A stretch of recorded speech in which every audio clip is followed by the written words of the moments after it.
ओम शांति। ओम शांति। और सभी कैसे हैं? ठीक ठाक है? बाबा ने एक अव्यक्त मुरली में हम बच्चों को कहा था कि आपका हालचाल कैसे है। याद आई मुरली? कुछ वर्ष पहले बाबा के ये महावाक्य चले थे और बाबा ने बच्चों से पूछा था कि आपका हालचाल कैसा है। हाल कैसा है, चाल कैसी है? हाल कैसा? खुशहाल है।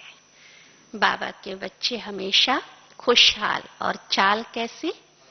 फरिश्तों जैसी चाल। प्यारे बाबा के घर में हम बच्चे बाबा से मिलन मुलाकात करने के लिए पहुंचे हैं। अनेक खजानों से अपनी झोली भरते जा रहे हैं।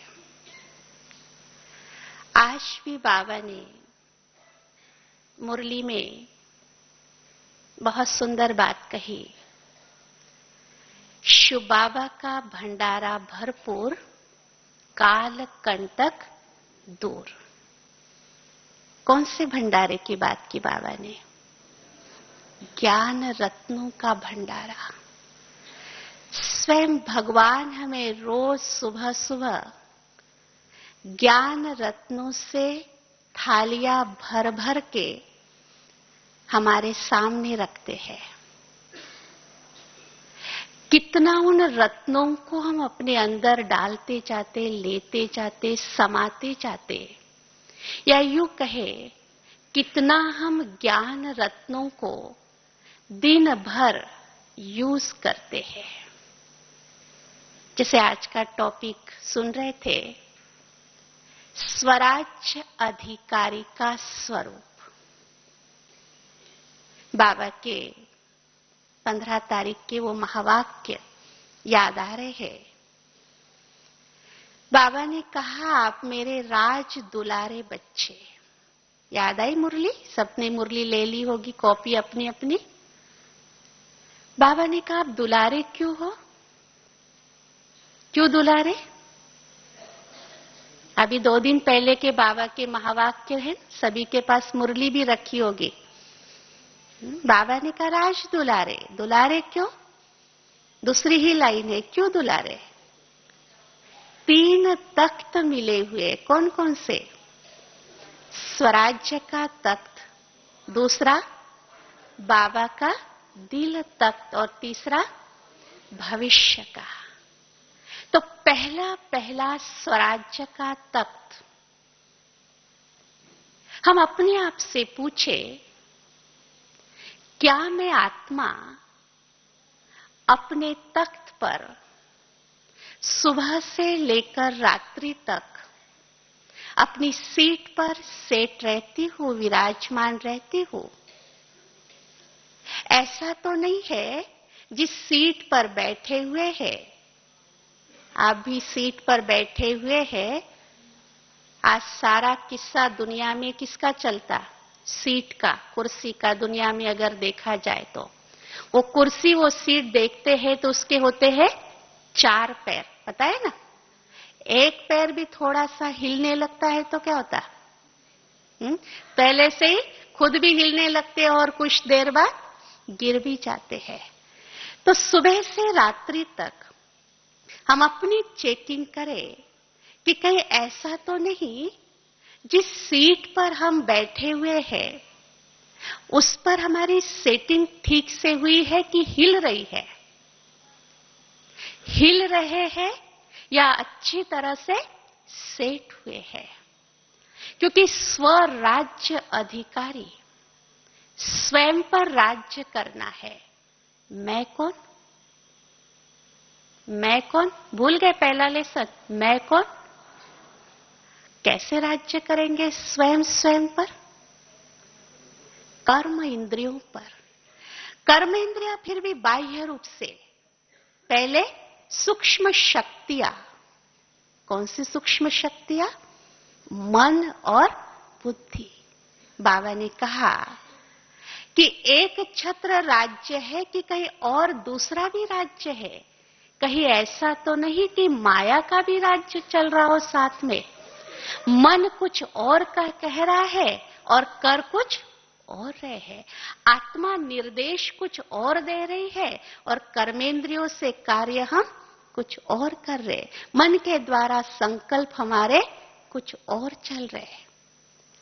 पहले हमारा भारत अखंड भारत था और फिर भारत का विभाजन हुआ, परतंत्रता आई, अंग्रेज आ गए। हम सभी को इतिहास अच्छे से पता है। अंग्रेज जब आए भारत में तो कैसे आए? व्यापार करने की दृष्टि से आए।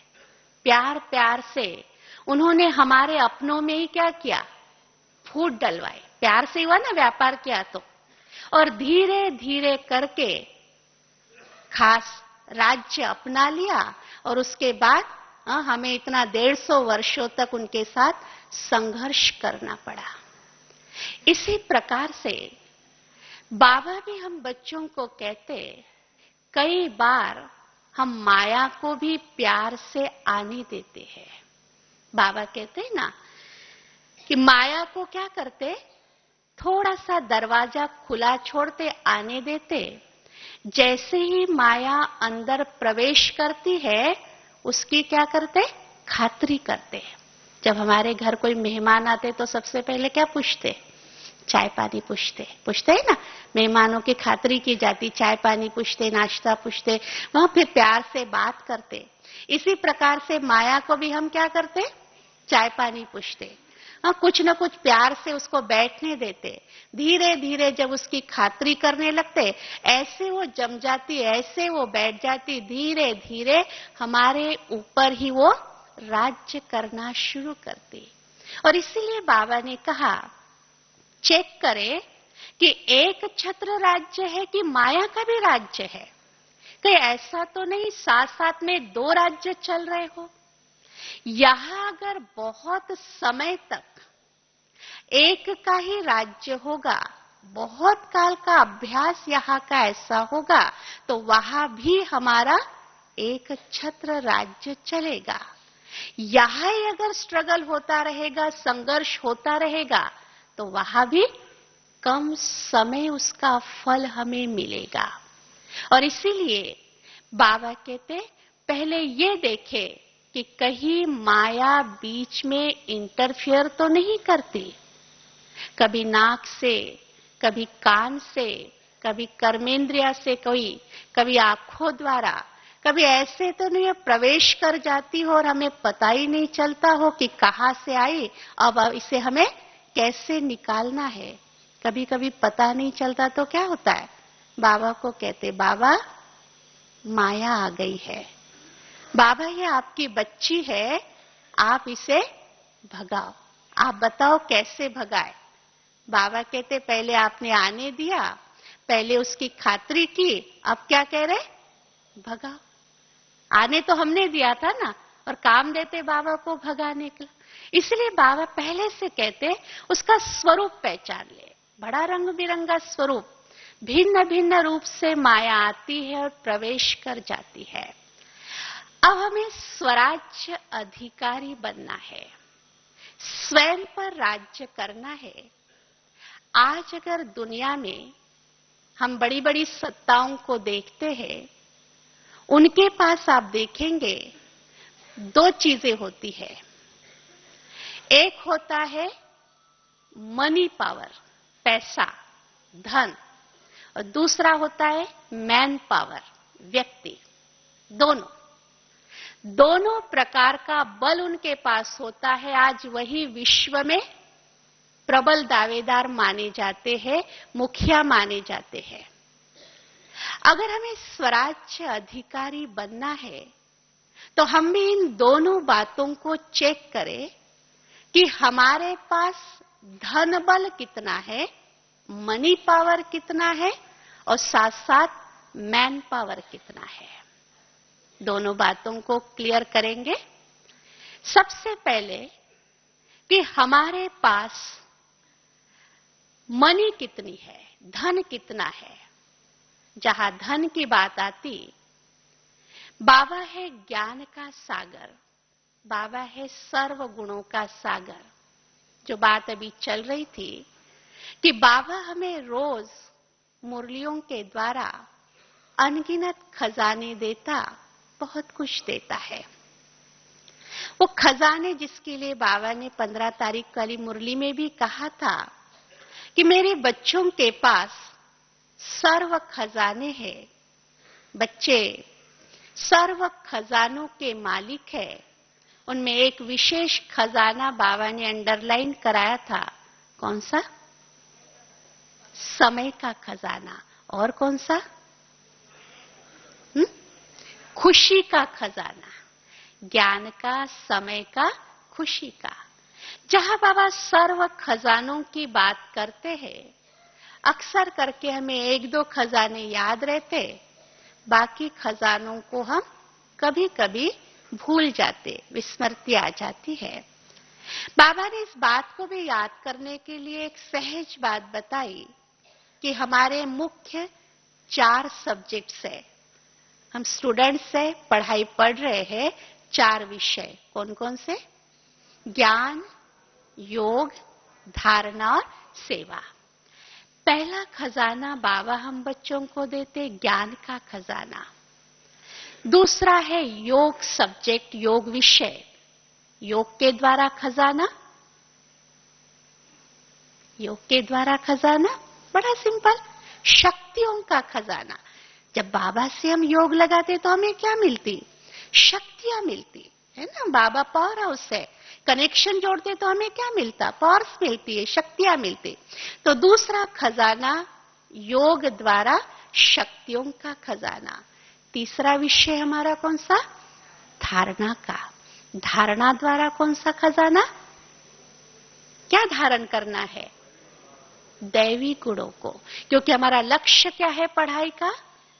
मनुष्य से देवता बनना, लक्ष्मी नारायण जैसा बनना लक्ष्य दिया। नई दुनिया में जाना है, लक्ष्मी नारायण जैसा बनना है। तो बाबा ने हम बच्चों के सामने एक टारगेट रखा, एक लक्ष्य रखा, एक ऑब्जेक्ट रखी, और वो है दैवी गुण धारण कर देवताओं जैसा हमें बनना है। तो तीसरा खजाना बाबा ने बताया, और वो खजाना है दिव्य गुणों का खजाना। और चौथा विषय कौन सा? सेवा। सेवा द्वारा क्या प्राप्ति होती? खुशी, खुशी का खजाना। और सेवा द्वारा क्या मिलता? मेवा मिलता। कौन सा मेवा? दुआएं है, संतुष्टता है, दुआएं है। दुआओं का खजाना, खुशी का खजाना। और एक खजाना बाबा ने उस दिन कहा था, जो अभी अभी आप सभी ने सुनाया, समय का खजाना। संगम युग का समय, संगम युग को धर्मा युग कहा, लीप युग कहा, पुरुषोत्तम संगम युग इसको कहा गया। और इस समय के लिए उस दिन भी बाबा ने बहुत अच्छी बात कही कि संगम युग का एक एक सेकंड, एक एक सेकंड एक एक घंटे के बराबर समय का खजाना। अब यह समय हमें बर्बाद नहीं करना है, समय का खजाना। और एक और श्रेष्ठ खजाना बाबा हम बच्चों को बताते, वो कौन सा? श्रेष्ठ संकल्पों का खजाना। इतने बाबा ने खजाने हमें दिए, अनगिनत खजाने। इन खजानों से बाबा ने हमें भरपूर किया। तो एक और तो खजाने ज्ञान, गुण, शक्तियां, खुशी, समय, संकल्प आदि आदि। दूसरी तरफ युद्ध के मैदान में है। युद्ध के मैदान में सेनानी होते हैं, मिलिट्री होती है। अब सेनानी हमारे पास कौन है? मिलिट्री हमारे पास क्या है? हर रोज बाबा कहते, बच्चे आप युद्ध के मैदान, युद्ध के मैदान पर खड़े हैं। अपोजिशन वालों को अगर देखा जाए तो दुश्मन कौन है हमारे सामने? माया। माताओं को पता है दुश्मन माया है? हाँ भी ना भी दोनों बातें एक साथ। हाँ? कौन है दुश्मन? माया दुश्मन है, रावण दुश्मन नहीं है। रावण भी है, माया भी है, दोनों साथ साथ। अब वो पहलवान है, वो रुस्तम है। बाबा कहता रुस्तम के आगे हमें भी क्या बनना पड़ेगा? रुस्तम बनना पड़ेगा। वो पहलवान रुस्तम और हम कमजोर बन जाए तो क्या होगा? हमारी तो हार हो जाएगी। और बाबा ने कहा बच्चे, विजय आपका जन्म सिद्ध अधिकार है। जब भगवान ने हमें कहा विजय आपका जन्म सिद्ध अधिकार है, तो जरूर विजय प्राप्त करने के लिए बाबा ने ऐसे कुछ युक्तियां, ऐसे कुछ साधन या ऐसा कुछ दिया होगा जिसके द्वारा हमारे युद्ध के मैदान पर विजय निश्चित होती। तो क्या बाबा से हमें मिला? बाबा से हमें मिलती है शक्तियां। और इसीलिए नवरात्र में भी क्या दिखाते? नव दुर्गा को अष्टभुजाधारी दिखाते। बाबा ने भी हम बच्चों को शक्तियां दी, अस्त्र शस्त्र दिए कि युद्ध के मैदान पर आपको उतरना है सुबह से रात्रि तक, तो आप अकेले मत उतरो, आप अपने साथ अपने अस्त्र शस्त्र लेकर ही उतरे। अगर हमारे साथ अस्त्र शस्त्र है लेकिन उनमें धार नहीं है, वो तेज नहीं है, तो भी क्या होगा? तलवार तो लिए खड़े हैं और उसमें तेज ही नहीं है तो क्या होगा? चला तो रहे हैं लेकिन चल ही नहीं पा रही है, वार ही नहीं हो पा रहा है। तो बाबा ने उसके लिए भी युक्ति बताई कि आपको करना क्या है। तो बाबा ने हम बच्चों को शक्तियां दी अनगिनत, एक और खजाने दिए और एक और शक्तियां दी, धन भी दिया और इधर पावर्स भी दी, दोनों बातें। जब हम बाबा के बनते हैं, सप्ताह कोर्स करते हैं, उस समय राजयोग के द्वारा, मेडिटेशन के द्वारा हमारे जीवन में अष्ट शक्तियों की प्राप्ति होती। सभी जानते? सभी ने सुनी अष्ट शक्तियां? मुरली में भी बाबा बीच बीच में बताते रहते हैं। वे कौन कौन सी शक्तियां सभी जानते? हाँ? सहन शक्ति सबसे पहले अगर शक्ति ली जाए तो लेते हैं तो कौन सी शक्ति आती? सहन शक्ति। बड़ा सिंपल सा उदाहरण आता है और बताते भी, हम सभी समझाते, आप बाबा कहते आप भी सबको बताते होंगे। दिखाया चित्र में है कि एक पेड़ है और पेड़ पे क्या लगे हैं? फल लगे हुए हैं और बच्चा एक पत्थर मार रहा है तो क्या गिरते? फल गिरते। समझाने के लिए हम कहते हैं कि कोई हमें अगर एक शब्द कहे, दो शब्द कहे, कुछ भी कहे, तो हमें रिटर्न में कुछ नहीं कहना है, लेकिन उसे सहन करना है। सुनने के लिए तो बड़ा अच्छा लगा। कई वर्षों से, कई दिनों से, कई मास से बाबा के बच्चे हम बने हुए हैं। राजयोग का अभ्यास भी कर रहे, प्यार से बाबा को याद भी कर रहे। अब अपने अंदर झांक के देखे, सहन शक्ति मुझ आत्मा में कितने परसेंटेज तक आई हुई है। सुनाने के लिए लोगों को तो हम बहुत अच्छे से सहन शक्ति के बारे में सुना रहे, बाहर वालों को सुना रहे जिनके पास ज्ञान नहीं है। आपस में अपने ही परिवार में, अभी हम जितने बैठे हुए हैं, हमारे परिवार में आपस में बैठने के लिए अगर कुछ हो जाए, किसी ने एक शब्द भी कह दिया, क्या उस समय हम शांत है या पलटकर हमने उनको जवाब दिया? प्रैक्टिकल देखे। उन्होंने कहा थोड़ा साइड में होकर बैठो। उन्होंने कहा आप इतना लेट क्यों आए? हम चुप है या हमारे अंदर चल रहा है? कितनी सहन शक्ति मुझ में आती गई, आती जा रही है, या कितनी मुझे अभी और लानी है? सहन शक्ति को चेक करें। वैसे तो ज्ञान है, कुछ परसेंटेज में आई भी हुई है, लेकिन कई बार हम लोग क्या कहते हैं, बहुत दिनों से सुन रहे, सुनाते ही है, सुनाते सुनाते 8 बार हुआ, 9 बार हुआ, बस अब तो नहीं सुनेंगे। कितनी बार सुनेंगे? सुन सुन के थक चुके। कहते सुन सुन के थक चुके। ये भी क्या हुआ? अभी हमारे में वो बात नहीं है जो बाबा चाहता है।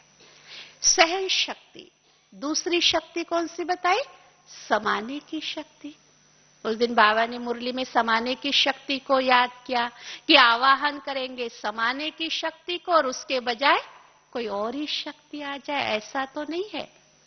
बाबा कहता सबकी बातों को अपने अंदर लेते जाओ। इसलिए बाबा हम बच्चों को टाइटल भी देते, विघ्न विनाशक गणेश जी का। गणेश जी को क्या दिखाते? लंबोदर, पेट बड़ा दिखाते हैं ना, क्यों? सब अंदर डालना। अब जितने भी बातें हम सुनते हैं, क्योंकि परिवारों में रहते हैं, समाज में रहते हैं, ऑफिसेस में जाना होता है, बिजनेस में जाना होता है, कई प्रकार की बातें आती है जाती है। क्या वे बातें हमारे अंदर रहती समाते हैं? कहीं ऐसा तो नहीं है एक जगह समा लिया और दूसरी जगह क्या हुआ? निकल गया। हम सभी को पता है कई बार सुनते जाते फुल हो जाता है। जैसे हम घर में भोजन बनाते हैं, भोजन बनाते प्रेशर कुकर में, जब फुल हो जाता प्रेशर तो क्या होता? विसल बजती है। कहीं ऐसा तो नहीं जब फुल हो जाता है, सुन सुन के जब फुल हो जाता है तो कहीं विसल बज गई, अर्थात निकल गया, मुख से निकल गया, सीटी बज गई। दादियां बहुत अच्छी बात सुनाते हैं कि हम हरेक अभी भी, क्योंकि संपूर्ण तो कोई बना नहीं, परफेक्ट तो कोई बना नहीं, हरेक डस्टबिन है। डस्टबिन सभी जानते हैं ना, कूड़े का। ऑलरेडी हमारे अंदर इतनी निगेटिविटी है, इतना कुछ है, व्यर्थ भरा पड़ा है, और हम जहां खड़े रहते हैं, जिनके पास चले जाते हैं, कुछ न कुछ उनसे भी सुनते रहते हैं या उनसे भी लेते रहते, और लेते लेते लेते इतना फुल हो जाता है। जब अपने अपने घरों को हम याद करें, डस्टबिन रखा हुआ होता है, फुल हो जाता, अगर आप उसको बाहर नहीं डालेंगे या जमादार नहीं आएगा, नहीं वो बाहर जाएगा, तो क्या होता? कूड़ा सारा बिखरता, और बिखरेगा तो बदबू भी मारेगा। इसी प्रकार से अगर हम इसकी उसकी बातें सुनते रहे और अंदर लेते रहे, एक समय क्या होता? वो कहीं ना कहीं निकल जाता है। और इसीलिए बाबा ने बहुत अच्छा उदाहरण उसमें दिया हुआ है। उस चित्र में देखते हैं कि नदियां सागर से आती और समाती किसमें? नदियां पहाड़ों से आती, समाती किसमें? सागर में। सागर की विशेषता क्या? अगर आपने सागर देखा होगा, सभी ने देखा होगा मोस्टली, सागर की विशेषता क्या? वो अपने अंदर मोटी मोटी चीजें ले लेते, मोटी मोटी, और हल्की चीजों को किनारे फेंकता जाता। किनारा अगर सागर का देखेंगे वो गंदा दिखता है, लेकिन अंदर उसका सरफेस हमेशा एकदम क्लीन नीट, एकदम साफ सुथरा होता। बाबा भी कहते हैं आप ऐसे संभालो जैसे आपने कुछ सुना ही नहीं है, लेकिन जो मतलब की बात नहीं है उसे एक कान से सुन के दूसरे से निकाल। जिसको बाबा कहते सुना और अनसुना, सभी जानते क्या ये शक्ति जिसको हमने सुना था पहले सप्ताह कोर्स में, कितने परसेंटेज बढ़ी है? चेकिंग। स्वराज्य अधिकारी बनना है, अस्त्र शस्त्र तैयार रखने हैं, स्वरूप बनना है, उसके लिए हम इस शक्ति को भी देखें कि समाने की शक्ति कितने परसेंटेज तक मुझ आत्मा में आती जा रही है। उसके बाद की शक्तियां, कौन सी शक्ति आती? चित्र याद आ गया? परखने की शक्ति और निर्णय करने की शक्ति। दिन भर बाबा ने कहा ऐसे परखो जैसे जोहरी परखता है। परखेंगे नहीं अच्छे से तो निर्णय कैसे लेंगे? और निर्णय शक्ति के लिए भी क्या दिखा? बुद्धि का जो एक पॉइंट है, जो कनेक्शन किसके साथ? बाबा के साथ। अगर कनेक्शन बाबा के साथ जुड़ा हुआ नहीं होगा तो सही डिसीजन, सही निर्णय हम समय पर नहीं ले पाएंगे। उसके बाद आती सामना करने की शक्ति। सामना हमें किसका करना है? जो बातें आती है, जो प्रॉब्लम्स आती, जो समस्याएं आती, जो परिस्थितियां आती, बाबा साथ बैठा हुआ है, बाबा ने ज्ञान घृत हमारे आत्मा रूपी ज्योति में डाला हुआ है। सामना करने के लिए बाबा कहता, बच्चे कभी भी आप अपने को अकेला मत समझो, मैं तुम्हारा साथी। भगवान हमारा साथी मदद करने के लिए बैठा है। अकेला तब लगता है, स्ट्रगल तब करते, संघर्ष तब करते जब अपने आप को अकेले समझते, बाबा को छोड़ देते। लेकिन बाबा हमेशा कहते, आप मुझे अपने साथ हमेशा रखो। बाबा इसीलिए कहता कंबाइंड, हमेशा बाबा को अपने साथ। तो हर प्रकार की बात का, हर प्रकार की समस्या का सामना हम कर सकेंगे। उसके बाद की शक्ति, सभी बाबा के बच्चे बैठे हुए शक्तियों को भूल रहे हैं, है? सहयोग शक्ति है। सहयोग शक्ति में भी कितना अच्छा उदाहरण दिया, उंगली का सहयोग देना और पहाड़ उठा लेना। बाबा ने भी कहा, बच्चे स्व परिवर्तन से विश्व परिवर्तन। विश्व परिवर्तन का कार्य भगवान ने रचा है। विश्व परिवर्तन के कार्य के लिए बाबा ने हम बच्चों को मददगार बनाया हुआ है। लेकिन क्या मेरा अपना स्वयं का परिवर्तन हो रहा है? क्योंकि स्वयं का परिवर्तन तो विश्व का परिवर्तन। विश्व का परिवर्तन करना है सहयोग की शक्ति, एक एक का सहयोग। आज भी बाबा ने कहा, अगर ऐसे निर्बल आत्माएं हैं जो अपने शक्ति से, अपने ताकत से चल नहीं पा रही, या चलते चलते वे आत्माएं बैठ जाती, रुक जाती है, ऐसी आत्माओं को हम क्या करें? मनसा सहयोग, सहयोग के द्वारा, बोल के द्वारा उन्हें खड़ा करके उन्हें और चलने के लिए प्रेरित करे, बाबा के रास्ते पर चलने के लिए उन्हें प्रेरित करे। यही हमारा सहयोग, इसको है सहयोग शक्ति। और उसके बाद विशेष एक शक्ति आती है जो है विस्तार को संकीर्ण करने की शक्ति, जिसके लिए उदाहरण आता है कौन सा? कछुए का, कर्म योगी का। बाबा ने हम बच्चों को राजयोग सिखाया। राजयोग के साथ साथ इसे ज्ञान योग कहा, बुद्धि योग कहा, सहज योग कहा, संन्यास योग कहा। लेकिन एक बड़ा सुंदर सा नाम इसे दिया, कर्म योग। प्यारे बाबा ने कभी हम बच्चों को ये नहीं कहा कि बच्चों आप सब छोड़ के बैठ जाओ, कभी ये नहीं कहा। परिवार में रहते हुए, अपने सर्व कार्य करते हुए, कर्म करते हुए बाबा को हमें याद करना, कर्म योगी। उस दिन भी बाबा कह रहे थे कि 8 घंटा आप अपने परिवार में लगाओ, 8 घंटा आप अपना काम धंधा धोरी करो और 8 घंटा बाबा को याद करो। अब 8 घंटा बाबा को याद करना है तो कई बाबा के बच्चों के मन में प्रश्न आता कि 8 घंटा बैठ के कैसे याद करें? बाबा कहता, कर्म और योग का बैलेंस, कर्म करते हुए। जैसे कछुए को भी दिखाया कि जब उसको खाना पीना है उसने अपने कर्मेंद्रियों को निकाल लिया, और जब कुछ नहीं है तो क्या क्या कर्मेंद्रियों को समेट लिया, ले लिया अंदर। दिखाया ना विस्तार को संकेत। जब हमारे पास कार्य है, मन बुद्धि से बाबा को याद कर रहे और हाथ कर्मों से, कर्मेंद्रियों से कार्य कर रहे, लेकिन जब हमारे पास समय है उस समय हम बाबा को याद करें।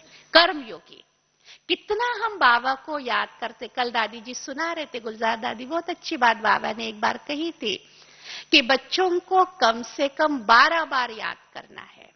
दादी जी ने बहुत अच्छी बात याद दिलाई कि हम दिन भर में 4 बार भोजन करते। सुबह का नाश्ता, दिन का खाना, शाम का नाश्ता और रात का खाना, 4 बार भोजन, और कम से कम 8 बार पानी पीते। कितने हुए? 12। 8 और 4 12।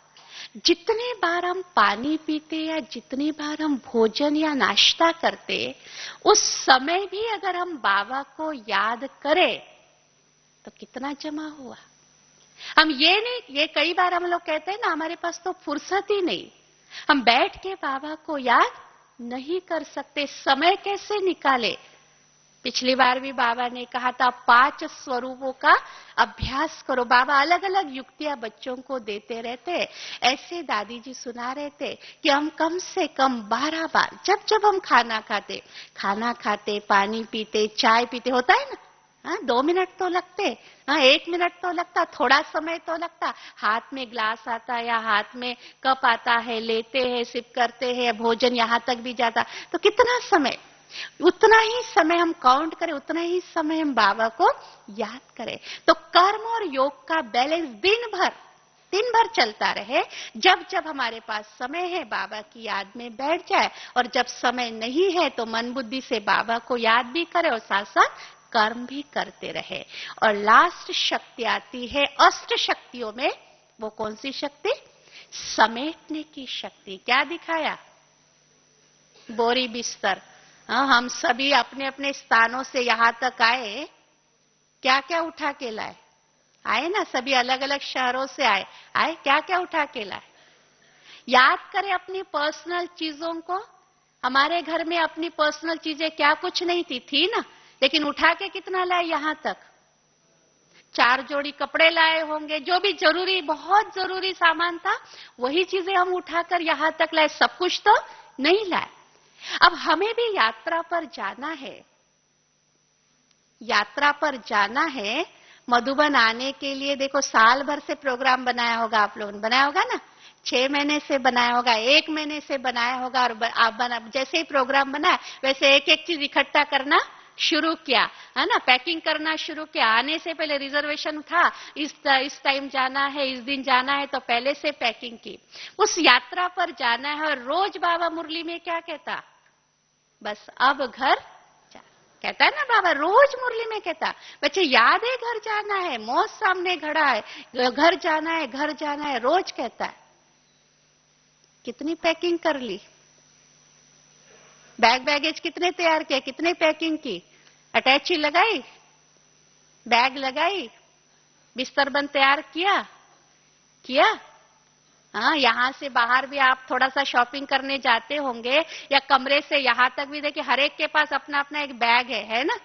हाँ, रखते हैं ना कुछ तो रखते हैं। और कुछ नहीं तो एक पानी की बोतल ही रखेंगे, थोड़ा सा कुछ खाने के लिए, मुंह में डालने के लिए, कुछ नहीं तो हर एक ने अपना एक मफलर ही रख लिया है, स्वेटर, कुछ ना कुछ तो तैयारी है। देखो कमरे से यहां तक आने की तैयारी है, और यहां से उस कमरे तक जाना है तो क्या तैयारी की है? तैयारी यही बाबा कहते, ये तैयारी करनी है। क्योंकि कौन सी घड़ी अंतिम घड़ी होगी पता है? हम सबका बर्थ सर्टिफिकेट है, सबका है ना, बिना उसके तो चल ही नहीं सकता है। सभी के पास बर्थ सर्टिफिकेट है? भाइयों के पास है नहीं? है सर्टिफिकेट है कि नहीं? हाँ ना कुछ नहीं कह रहे हैं। हाँ, बैठे बैठे तो झुटका आ जाएगा फिर, है ना, जितना पीछे बैठे झुटका आ जाएगा, बोलते रहेंगे तो झुटका नहीं आएगा। तो सभी के पास बर्थ सर्टिफिकेट है, लेकिन डेथ सर्टिफिकेट पता है? पता भी नहीं है? इसीलिए किसी भी घड़ी कभी भी जा सकते हैं, लेकिन वहां उस यात्रा पर हमें जाना है, और हमारी किसी प्रकार की कोई तैयारी है? बैगेज तो तैयारी नहीं है। और इसीलिए बाबा, दुनिया में बड़ा अच्छा है गीत बजता है, दिल के टुकड़े 1000 हुए, कोई यहां गिरा कोई वहां। कहते हैं ना, ऐसा तो नहीं टटोले अपने दिल को। हाँ, बैठे यहां है, बैठे बाबा की याद में है, पता नहीं मेरा बच्चा कैसा होगा, पति कैसा होगा, सास ससुर कैसे होंगे, बीबी कैसी होगी, ये तो नहीं चल रहा। वह काम धंधा कैसे चल रहा होगा, ऑफिस में क्या हो रहा होगा, घर में क्या हो रहा होगा, ये तो नहीं चल। जाना है तो समेटना है, और अभी नहीं समेटेंगे तो फिर कब समेटेंगे? अभी नहीं तो कभी नहीं। बाबा कहते जो करना है अभी करना। ये समेटने की शक्ति। सुनाने के लिए दुनिया वालों को बहुत कुछ सुना रहे, हम अपने अंदर कितना भर रहे या कितना जमा हो रहा, कितने परसेंटेज। ये 8 शक्तियां तो बाह्य रूप से हम जानते आए हैं, लेकिन अन्य 8 शक्तियां गुप्त रूप से जो हमारे पास है, जो बाबा को याद करने से हमें मिलती है, वो बाबा ने हमें बताया। जैसे सेनानी होते, मिलिट्री होती, एक बाह्य रूप से वो सैनिक दिखाई देते हैं, और एक होता है गुप्तचर विभाग, होता है ना, एक गुप्त रीति से भी होते हैं, जो ऐसे ड्रेस में होते जो पता ही नहीं चलता है कि ये भी सैनिक है। इस प्रकार से ये 8 शक्तियां तो बाहर से दिखाई दे रही, लेकिन अन्य 8 शक्तियां भी बाबा ने हम बच्चों को गुप्त रूप से बताई है। और वो शक्तियां, जिसमें सबसे पहली शक्ति जो 3 दिन से वरदान में आ रही है, याद आ रही किसी को? महसूसता की शक्ति। पिछले 3 दिन से बाबा रोज ये बात कह रहे, महसूसता की शक्ति, महसूसता की शक्ति। रियलाइजेशन पावर जिसको कहेंगे, रियल आई।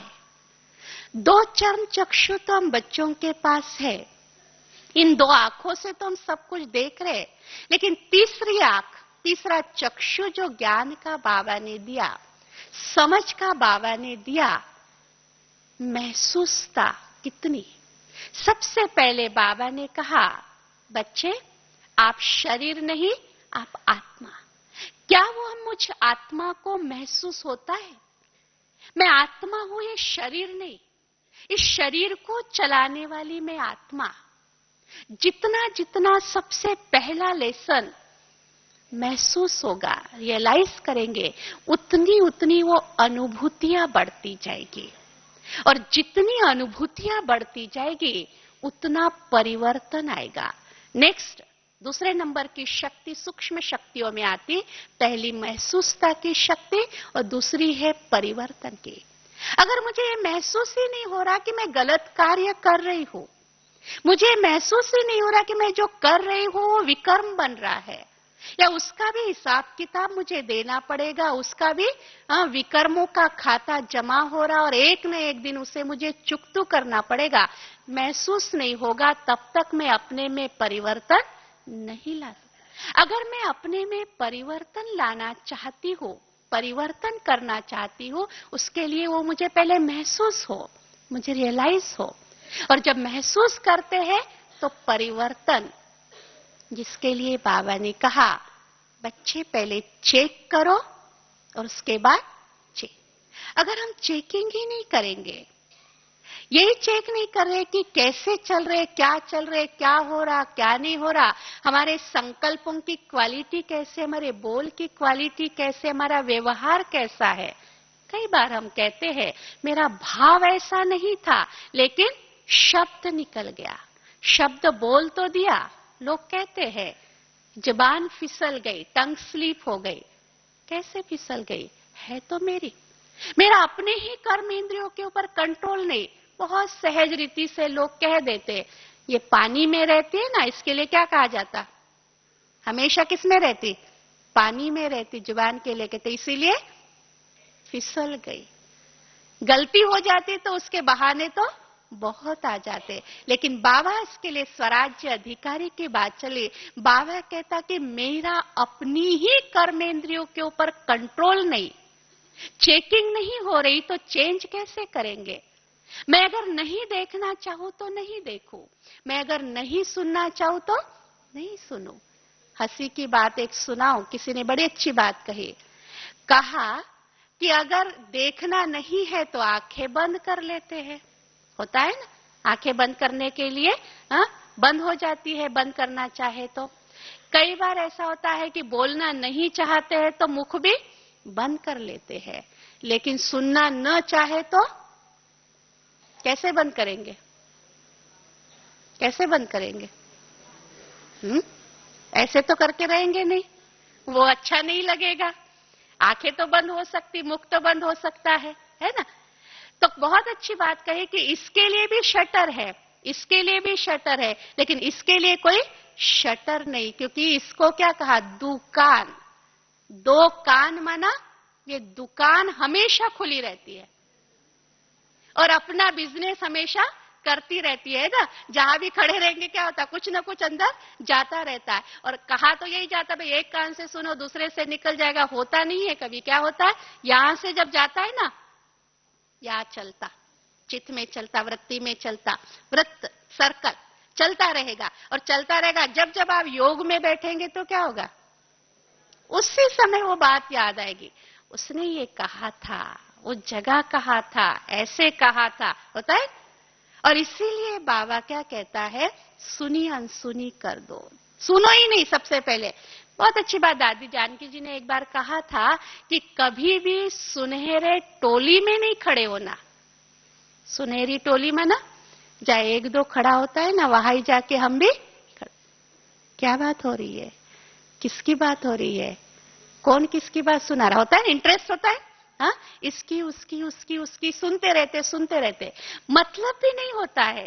कई बार भाई भी कहते हैं कि ऑफिसेस में क्या होता है कि जिस टेबल पे चटपटी बातें होती है ना, उसी टेबल पे ज्यादा रश होता है। माताएं भी कहेंगे ऐसे तो हमारे पास समय नहीं क्लास में आने के लिए, योग करने के लिए, लेकिन ऐसे थोड़ा सा 2 मिनट के लिए खड़े हो गए, 2 मिनट करते करते आधा घंटा कहाँ चला जाता पता ही नहीं चलता। और इसीलिए बाबा कहते कि अगर आपका मतलब नहीं है उन बातों से जो चल रही है, आप क्या करो, हट जाओ। बस ना जाएगा हमारे कान में, ना ये अपना बिजनेस करेगा। दुकान है तो बिजनेस तो करेगा ना, इसीलिए बिजनेस नहीं करेगा कब, हमारे कान में जब नहीं जाएगा। तो इसीलिए परिवर्तन अगर हम चाहते हैं, छोटी छोटी युक्तियां बाबा ने बताई है, और मुरली में बाबा कुछ न कुछ बताते रहते हैं कि बच्चे अपना परिवर्तन करते रहे। जिसके लिए बाबा ने कहा पहले चेक करो, छोटी छोटी बातों को चेक करें। जहां चेक करेंगे वहां चेंज अपने में हम लाते जाएंगे। लेकिन चेंज करने के लिए, परिवर्तन करने के लिए अंदर हमारे विचार सागर मंथन चलना चाहिए। जो तीसरी शक्ति आती, मनन शक्ति।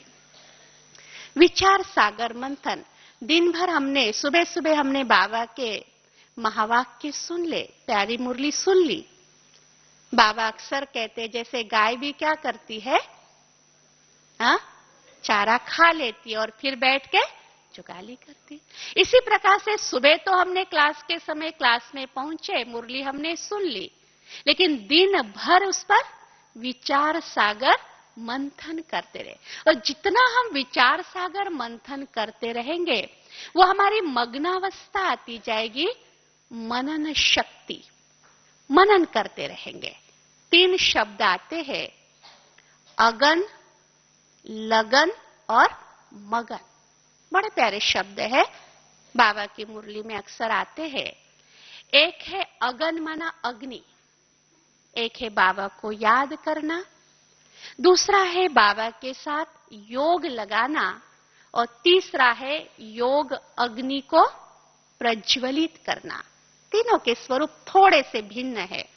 एक है इजीली सर्व संबंधों से बाबा को याद करना, जो हम हमेशा करते, दिल से अंदर से मेरा बाबा आता, वो भासना आती, वो प्यार आता, अंदर से संबंध जुड़ता।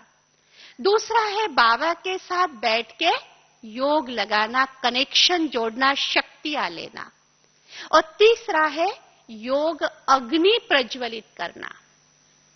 हम सभी जानते हैं अग्नि में जो चीजें डाली जाती क्या होता है, रूप बदल जाता। तो बाबा कहते अग्नि प्रज्वलित करो और विकर्मों को भस्म करो। जो कुछ भी है हमारे अंदर उसको भस्म करना है। तो एक हो गई अगन, अग्नि प्रज्वलित करना, दूसरी है लगन। कितनी लगन, जब हमने अपने आसुरी स्वभाव संस्कार को डाला योग अग्नि में, कितना परिवर्तन आया, कितनी लगन लगी। लागी लगन कहा जाता। कितनी लगन, कितना बाबा को हम याद कर रहे हैं। दूसरा लगन, शादी को भी लगन कहा जाता। शादी की बात आई तो बाबा कहता आपका और मेरा एक संबंध है साजन और सजनी का। सभी बाबा की सजनियां बैठी आत्मा रूपी, सभी सजनियां बैठी। हाजी नहीं कहते, अभी सजनी नहीं बने। सबकी सगाई हो गई, एंगेजमेंट हो गई, हो गई, सभी की हो गई पक्का। वहां जाके अपने अपने साथी तो याद नहीं आएंगे। सभी की सगाई हो गई। पहले बड़े दीदी होते थे, दीदी मनमोहिनी जी, हमें याद है। तो दीदी मधुबन में हम लोगों की सगाई के लिए एक छोटी सी रिंग पहनाते थे जिसको मुंदरी कहते थे। तो हमारी सगाई जैसे पक्की हो गई, हमारा संबंध बाबा के साथ का पक्का हो गया। तो हमारी भी जब बाबा के साथ सगाई हो गई, शादी हो गई, पतिव्रता जिसको कहा गया है, तो ये बाबा के साथ का लगन कहेंगे, शादी कहेंगे, सगाई कहेंगे। जब शादी होती है तो दहेज भी दिया जाता है। क्या दहेज दे रहे बाबा को?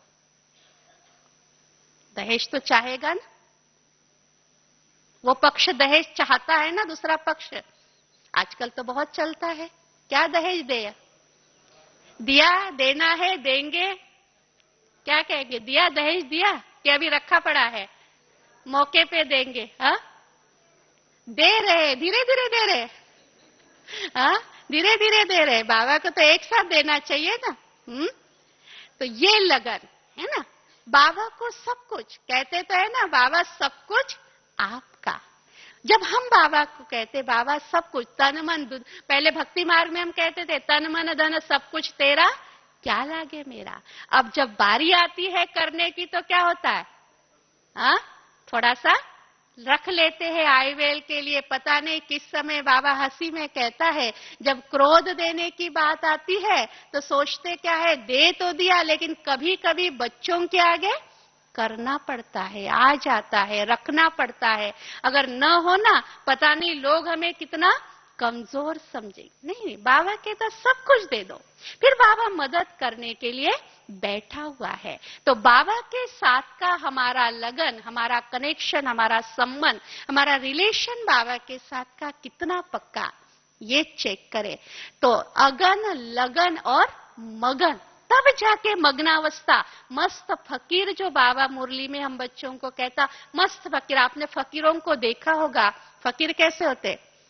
ना उन्हें अपने कपड़ों का ध्यान रहता है, भान रहता है, ना बालों का होता है, एक झोला लटकाए अपना कहीं भी घूमते रहते, मस्त रहते भगवान के ध्यान में। इसी प्रकार से क्या हम ऐसे मग्नावस्था में रहते? क्या इस प्रकार से हमारी अवस्था बनती जा रही है? मन बुद्धि से पूर्णतः हम बाबा को याद कर रहे हैं। तो ये है मनन शक्ति। विचार सागर मंथन, मनन करते जाए, करते जाए। मनन के लिए हमें चाहिए एकाग्रता। चौथी शक्ति सूक्ष्म में आती है, एकाग्रता की शक्ति। शब्द में ही बड़ा अच्छा अर्थ समाया है, एक को अग्र रखना। कौन है वो एक? एक को अग्र मना आगे रखना। कौन है वो? बाबा। एक को आगे, अग्र, एक को आगे रखकर अगर हम याद करते हैं तो बीच में मेरा बाबा और मैं, तीसरा कोई नहीं, बीच में कोई आ नहीं सकता। और इसीलिए एक बल, एक भरोसा, एकांतवासी, एक बाबा, दूसरा न कोई। एकाग्रता की शक्ति, मनन शक्ति, परिवर्तन शक्ति, महसूसता की शक्ति। पांचवी शक्ति है सत्यता की शक्ति। सूक्ष्म में सत्य पिता ने आकर सत्य ज्ञान दिया, ऐसा ज्ञान दो दुनिया में कोई भी मनुष्य नहीं दे पाया। हाईएस्ट अथॉरिटी ने आकर हमें इतना ऊंचे से ऊंचा सत्य ज्ञान दिया। उस सत्य पिता को ट्रुथ कहा गया, सत्य कहा गया। सत्य, सत्य की परिभाषा क्या? जो अविनाशी उसको सत्य कहा गया, जो विनाशी उसको असत्य कहा गया। उस अविनाशी पिता ने आकर हमें अपना भी परिचय दिया, उन्होंने अपना भी परिचय दिया और इतनी सत्यता की बातें बताई कि दुनिया वाले जिन बातों को कभी भी बता नहीं पाए और ना हम उन बातों को कभी सुन पाए, ना स्वीकार पाए, ऐसे सत्य पिता ने आकर हमें जो ज्ञान दिया, उस ज्ञान के आधार पर हमारे अंदर धीरे धीरे सत्यता की शक्ति आती जाती। और उसके बाद की शक्ति है क्षमा की शक्ति। हम क्षमा, रहम, माफी। कई बार हम अपने आप को तो माफ कर लेते हैं, अपने आप को तो क्षमा कर लेते हैं, लेकिन अगर किसी और की छोटी सी भी गलती होती ना, तो उसे हम कभी माफ नहीं करते हैं। लेकिन जितना जितना हम बाबा को याद करते जाते, जितना जितना योग हमारा बाबा के साथ का बढ़ता जाता, बाबा है ही रहम का सागर, जिसको दुनिया वालों ने भी कृपालु दयालु कहा, क्षमा का सागर कहा।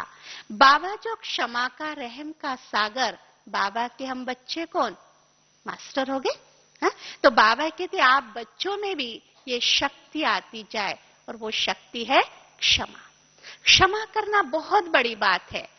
कोई हमें कुछ भी कहे और हम फिर भी उनको माफ कर रहे हैं, उस समय तो वो कहेगा ये कमजोर है, लेकिन कई बार बाबा कहते थोड़े समय की आपकी हार हमेशा के लिए आपको क्या बना देती?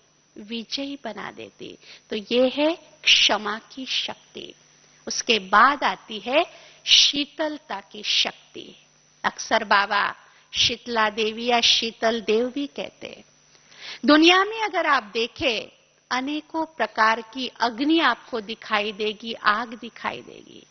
बाबा कहते विनाश की ज्वाला भी चारों ओर अगर देखा जाए, कभी कुछ दिखाई दे रहा, कभी आग लग रही है, तो कभी बाढ़ आ रही है, तो कभी रेल एक्सीडेंट हो रहे हैं, तो कभी सुनामी आ रहा है, तो कभी और कुछ हो रहा है। कुछ न कुछ दुनिया में विनाश के नजारे दिखाई दे रहे, वो बाह्य रूप से है। आंतरिक रूप से भी कोई न कोई अग्नि हमारे अंदर है। उस अग्नि को शीतल करने के लिए बाबा कहते बच्चे आपको क्या बनना है? फायर ब्रिगेड बनना है। ठंडे छींटे आपको डालने हैं, शीतल बनना है। जब तक हम शीतल नहीं बनेंगे, हमारे यादगार में शीतलाष्टमी मनाई जाती, याद होगा माताओं को। जब तक हम खुद शीतल नहीं बनेंगे तो औरों को भी हम शीतल नहीं बना। खुद हम अपने ही प्रॉब्लम्स को सॉल्व नहीं करेंगे तो दूसरों के ऊपर पानी के छींटे हम कैसे डालें? बाबा ने तो हमें इतना ऊंचा टाइटल दे दिया कि आपको फायर ब्रिगेड बनना है। फायर ब्रिगेड तो बहुत बड़ी बात है, जल के छींटे ही नहीं डाल पा रहे, और उसके लिए हमारे अंदर चाहिए वो शक्ति। जितना जितना शांति में हम रहते हैं, जितना जितना बाबा को प्यार से याद करते जाते हैं, जितना जितना अपने स्वमान में स्थित रहते हैं, उतना हमारे अंदर ये शीतलता की शक्ति आती जाती है। और लास्ट शक्ति है निर्भयता की शक्ति। 8वीं शक्ति कहे या टोटल में 16वीं शक्ति कहे तो ये है निर्भयता की शक्ति। कई बार बाबा अक्सर करके कहते थे कि अगर किसी का दिल कमजोर है और अगर उसने किसी का ऑपरेशन देख लिया, क्या होगा? कमजोर दिल वाला है, ऑपरेशन हो रहा है, एक्सीडेंट हो गया है, रास्ते चल रहे, सड़क चलते किसी का एक्सीडेंट हो गया, उसकी आते या कुछ बाहर निकला पड़ा है, देख के क्या होगा? खुद ही हार्ट फेल होके चला जाएगा। होता है ना ऐसे, एक चला जाता है और कोई कमजोर दिल का होता दूसरा भी चला जाता। बाबा उसके लिए कहते बच्चों आपको क्या होना है? आपको क्या करना है? आपको पावरफुल बनना है। कहते ऐसे ऐसे प्रसंग आएंगे, ऐसी ऐसी बातें आएगी, ऐसे ऐसे सीन, ऐसे ऐसे नजारे आपके सामने, जिसको होलसेल मौत कहा जाता है आजकल जो हो रही है। ऐसे समय में ऐसा न हो दूसरों को संभालने के बजाय हम ही फ्लैट हो जाए, हम ही गिर जाए। और इसीलिए बाबा हम बच्चों को मजबूत बना रहे हैं, हम बच्चों को स्ट्रांग बना रहे हैं, कितने सशक्त हो जाए आंतरिक रूप से, बाह्य रूप से नहीं, आंतरिक रूप से इतना पावर्स हमारे अंदर आ जाए, कुछ भी हो जाए। आज तो छोटी छोटी बात हो जाती, किसी ने कुछ कह दिया, कोई बात हो गई, मूड ऑफ करके हम बैठ जाते हैं, चेहरा हमारा बदल जाता है। कोई बात हो जाती है तो लोगों से हम दूर हट जाते हैं, किनारा कर लेते हैं। छोटी छोटी बातों में आज हमारी स्थिति अगर ऐसी है तो कल बड़ी बातें आएगी तो क्या स्थिति हो जाएगी। और इसीलिए बाबा कहते कि आपके अंदर निडरता, निर्भयता आएगी कैसे? शक्ति आएगी कैसे? कैसे आएगी? बाबा की याद। सभी बातों का एक ही उपाय, रामबाण उपाय कौन सा है? याद याद याद, बस बाबा की याद। तो जो बात चल रही थी स्वराज्य अधिकारी की, हमें राज्य करना है, मुझे राज्य करना है स्वयं के सूक्ष्म और बाह्य कर्मेंद्रियों के ऊपर। उसके लिए मैं राजा, मैं राजा जैसा चाहूं वैसा राज्य करो। उसके लिए ये जो हमने देखा था कि मैन पावर, मनी पावर, अर्थात खजाने भी हमारे पास हो और साथ साथ शक्तियां भी हमारे पास हो। खजानों से भी बाबा ने हम बच्चों को भरपूर कर दिया है और साथ साथ बाबा ने हमें शक्तियों की जानकारी दे दी। बाबा ने शक्तियों के बारे में हमें बता दिया। बस हमारा हिम्मत का एक कदम है, हम आगे बढ़े, हम उन शक्तियों को अपने जीवन में अप्लाई करें, यूज करें। बाबा कहता सिर्फ सुनने तक नहीं रखना, लेकिन अप्लाई करना, उसको यूज करना। जितना हम इन शक्तियों को यूज करते जाएंगे, जितना अपने जीवन में लाते जाएंगे, उतना इन शक्तियों की पावर, इन शक्तियों की परसेंटेज बढ़ती जाएगी। ऐसा नहीं है कि ये शक्तियां 16 ही शक्तियों को अगर हम लेते, चाहे वो 8 बाह्य रूप की और 8 सूक्ष्म रूप की, सभी शक्तियां हमारे हर एक के अंदर है। लेकिन बस हमें उसको पहचान कर, अपने आप को पहचान कर उजागर करना, निकालना है। और जितना हम निकालेंगे, यूज करेंगे, उतना और बाबा की मदद हम बच्चों को मिलती जाएगी और इन शक्तियों की परसेंटेज हमारे अंदर आती जाएगी और फिर हम स्वराज्य अधिकारी बन जाएंगे। अभी भी उसका अभ्यास कर रहे हैं, प्रयासरत है, पुरुषार्थ कर रहे हैं, लेकिन इतना पुरुषार्थ हम करते जाए कि ये शक्तियां, ऐसा न हो कि एक शक्ति का, बाबा उस दिन कह रहे थे कि लॉ एंड ऑर्डर, दुनिया में भी देखा जाता कि लॉ एंड ऑर्डर कैसा है, तो बाबा ने कहा ऐसा न हो कि आपने पुकारा एक शक्ति को और पहुंच गई दूसरी शक्ति। आपने कहा कि सामना करना है और आ गई सहन शक्ति। आपने सोचा सहन करना है और समाने की शक्ति कुछ दूसरी। इस प्रकार से ऐसे न हो कि एक को बुलाया दूसरा आया। और इसीलिए स्वराज्य अधिकारी अगर बनना है तो पहले हम अपनी शक्तियों को चेक करें। अगर कोई ऐसी बातें हैं जो बाबा बीच बीच में हम बच्चों के ध्यान में लाते हैं, ध्यान दिलाते इन बातों पर, उनको निकालते जाए और अध्ययन करते जाए। रोज की रोज मुरली का मनन चिंतन करते जाए, क्योंकि जो बातें सामने दिन भर में आने वाली होती है उसका सोल्यूशन बाबा रोज की मुरली में सुबह सुबह हम बच्चों को दे ही देते। आप देखिएगा रोज बाबा की मुरली में सॉल्यूशन होता और उस रूप से कोई न कोई माया का पेपर, बाबा कहते ना जैसे ही आप रूम से बाहर निकलेंगे, हॉल से बाहर निकलेंगे, वैसे ही पेपर माया तैयार रहती है। कभी बाबा माया को बिल्ली कहते, कभी बाबा माया को चूहा कहते हैं। और देखते ना चूहा क्या करता है, चूहा क्या करता है, सभी है ना अच्छे से परिचित हो गए। चूहा फूक फूक के काटता है, पता ही नहीं चलता कब काट के चला गया। ऐसे माया भी क्या करती, कब आके काट देती, पता ही नहीं चलता है। इसलिए बाबा कहता कभी नाक से पकड़ती तो कभी कान से पकड़ती, सांसें रोक देती है। तो सतर्क रहना, हमेशा सतर्क। Attention please. दादी जी कल सुना रहे थे, देखो शब्द अटेंशन शब्द, अटेंशन शब्द जैसे अटेंशन कहते वैसे ही क्या होता, अटेंशन में आ जाते। लेकिन अटेंशन का अगर ए ही निकल जाएगा, इसीलिए अटेंशन रखना है, कहीं टेंशन में ना आ जाए। अगर अटेंशन रखेंगे, पुरुषार्थ हमारा चलता रहेगा, रोज की मुरली का अध्ययन रोज करते रहेंगे, तो फिर स्वराज्य अधिकारी तो बनेंगे ही। बाबा तो कहता मेरे बच्चे नहीं बनेंगे तो और कौन बनेगा। बच्चों को बनाने तो बाबा आए हुए हैं और बच्चे भी बनेंगे ही। अच्छा, ओम शांति।